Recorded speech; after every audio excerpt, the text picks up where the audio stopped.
He walked into the luxury dealership, wearing nothing but old cargo shorts, a faded t-shirt and dusty sandals. The staff glanced at him once and immediately looked away.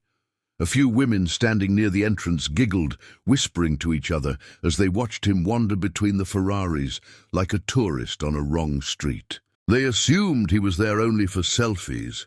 He didn't touch anything, didn't ask a single question, just observed quietly, hands behind his back like someone studying art. The salespeople ignored him, choosing instead to crowd around two women who were loudly discussing colors, engines, and Instagram angles.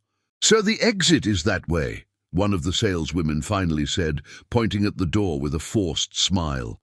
"These models are quite expensive." Her tone carried the real message. "You don't belong here."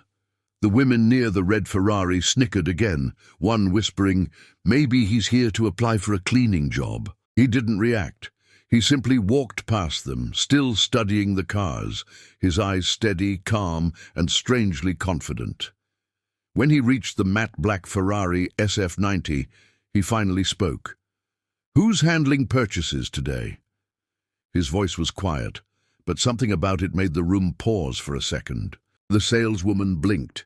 "Purchases? Sir, these cars start at—" He cut her off gently. "I know exactly what they start at, and I'm buying 3. The entire showroom froze. The two women who had been laughing turned toward him sharply, one nearly dropping her phone. The sales manager hurried over, suddenly sweating, suddenly smiling too much. "Of course, sir, I'll personally assist you. Which 3 models would you like?" He pointed without hesitation. "The SF90 Stradale, the 488 Pista, and that yellow F8 Tributo at the entrance, full packages, no financing." The women's faces drained of color. As the manager scrambled to prepare paperwork, the saleswoman stood stiff, unsure whether to apologize or pretend nothing happened.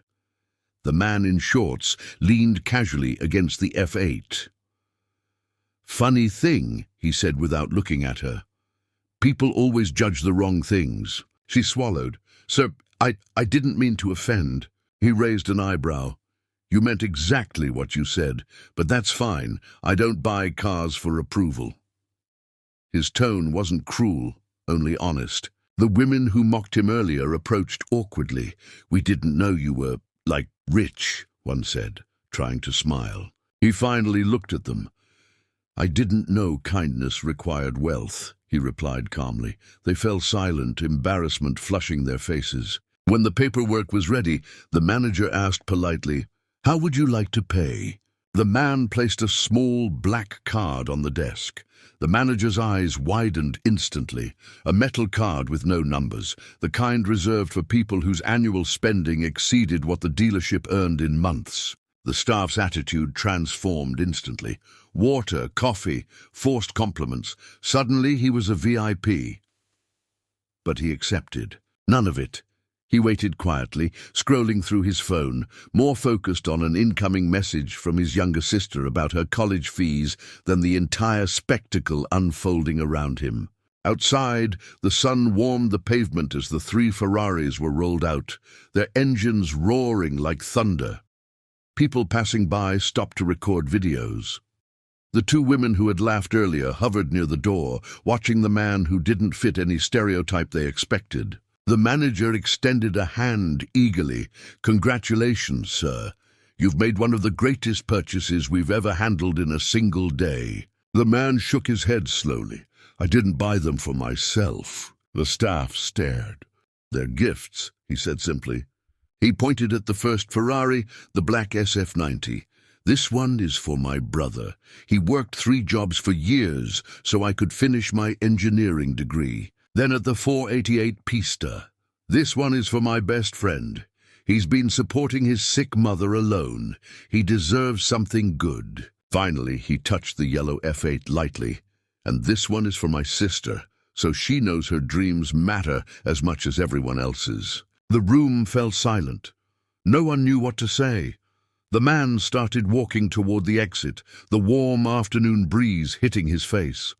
The same women who mocked him earlier stepped aside quietly, no longer laughing, no longer assuming anything. Outside, a young mechanic from the dealership approached him. "Sir, can I ask something?" Sure. How does a man like you stay so humble?" He smiled for the first time, "Because I remember exactly what it felt like when no one believed in me." He handed the keys for all 3 Ferraris to a delivery driver and turned to leave. Before stepping off the lot, he looked back once, not with pride, but with a quiet understanding of how easily people misjudge others based on clothes, looks, or the lack of flash. "Next time," he said calmly, "don't underestimate someone just because he doesn't dress like money." The women lowered their heads, ashamed. The staff watched him go in stunned silence. He walked away exactly as he came, in shorts, sandals, and humility, leaving behind 3 supercars, a room full of regret, and a lesson they would never forget.